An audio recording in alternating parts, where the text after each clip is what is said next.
Ихсан студиясы тәкъдим итә. Мөхәммәд саллаллаһу алейхи ва сәлләмнең тәрҗемәи хәле. Пәйгамбәр сирасы. Икенче серия.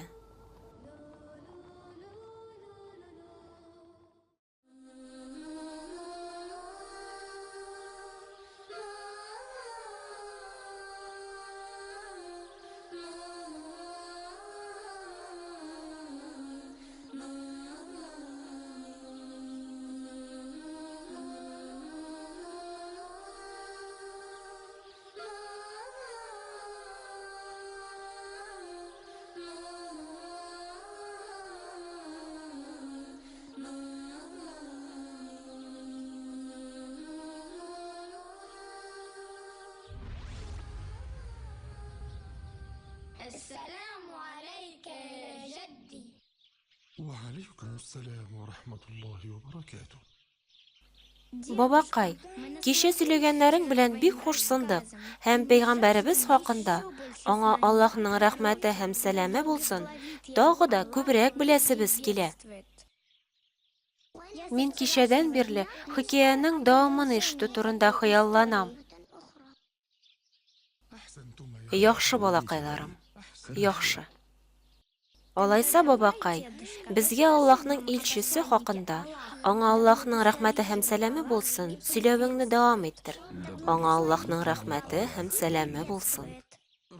Ярый, балакайлар, ул чагында тыңлагыз. Габдел-Муталиб пәйгамбәрнең, аңа Аллаһның рәхмәте һәм сәламе булсын, бабасы Курайш кавым башлыкларының берсе булган. Габдел-Муталиб бик күп күркәм сыйфатларга ия булган.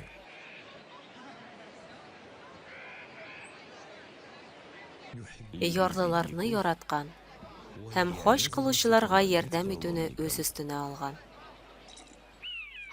Ул хәтта таулардагы кошларга һәм җәнлекләргә дә ризык өләшкән. Менә бер вакыт Габдел-Муталиб төшләрендә Зәмзәм куесын казырга әмер биргән тавыш ишетә башлаган. Ул тавыш аңа булай дип буйрган: "Эй, Габдел-Муталиб, тор һәм Зәмзәм куесын казы.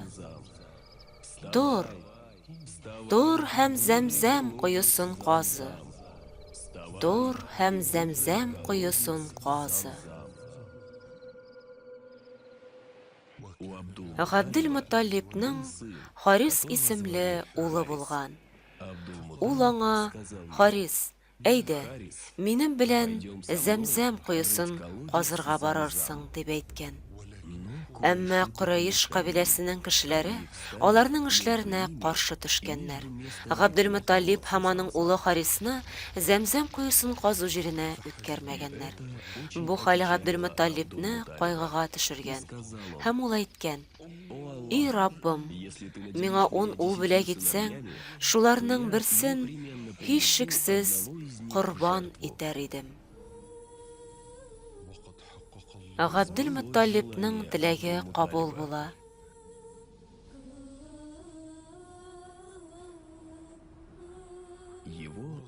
Аның 10 улы туа.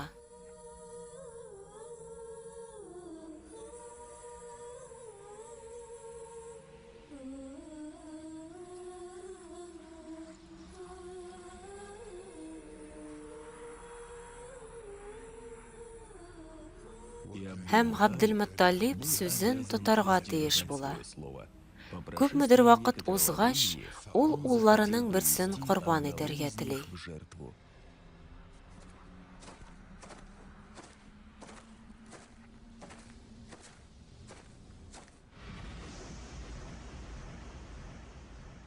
Чыннан да, Аллаһ мине 10 ул белән бүләкләде. Тик мин үз чиратымда, унысы да ир бала булса, берсен корбан итәргә вәгъдә бирдем. Ул чагында исемнәрен укларга язып, берсен сайлап алырбыз. Әйдә, әйдә, керешик. Нәрсә? Габдулла, эшләмә моны, Габдел-Муталиб. Һәм Габдел-Муталиб әйткән: Ни эшли аламсың? Бу хәлдән чыгу юлы бармыни? Әйе, уйлап таптым. Без шыбага салырбыз. Әгәр исем чыкса, аның өчен 10 дөя бирербез. Габделмөталлиб әйткән. Яхшы карар. Әйдәгез, башлыйк. Габдулла. Габделмөталлиб әйткән. Ул чагында мин аның урынына 10 дөя бирәм. Габдулла. Габдулла. Һәм әйткән Габделмөталлиб. Аның өчен 10 дөя бирәм. Дөяләр саны 100-гә җитте. Габделмөталлиб кычкырып җибәрә. Габдулла котылды. Габдулла котылып калды. Дөяләрне чалыгыз.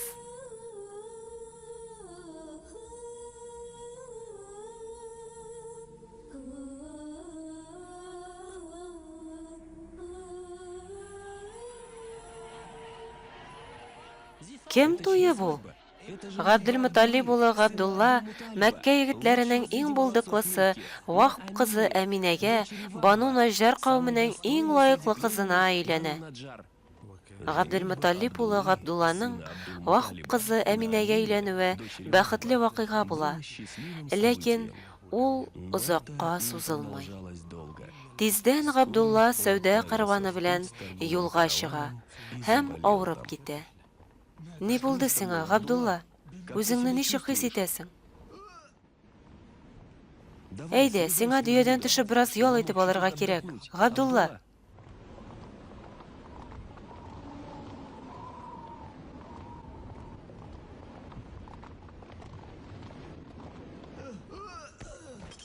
Габдулла.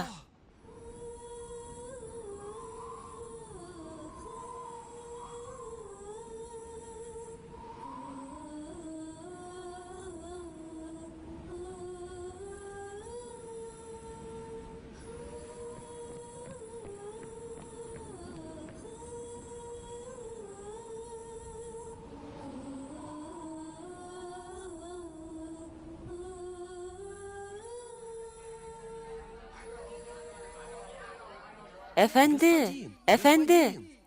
Мөһим хәбәр күрәсең. Шатланыгыз, әфәндем. Ни булды? Әминә ханымның улы туды. Барча мактаулар Аллаһ Тәгаләгә. Аңа нинди исем бирәсез, әфәнде? Мин аңа Мөхәммәд дип исем кушам. Ни өчен Мөхәммәд? Габделмөталлиб әйткән.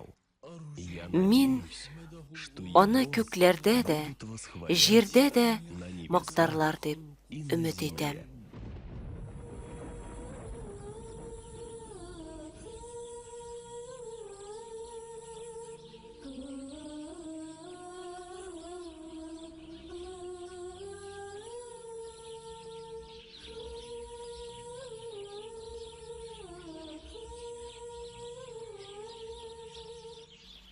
Дәвам ит, бабакай.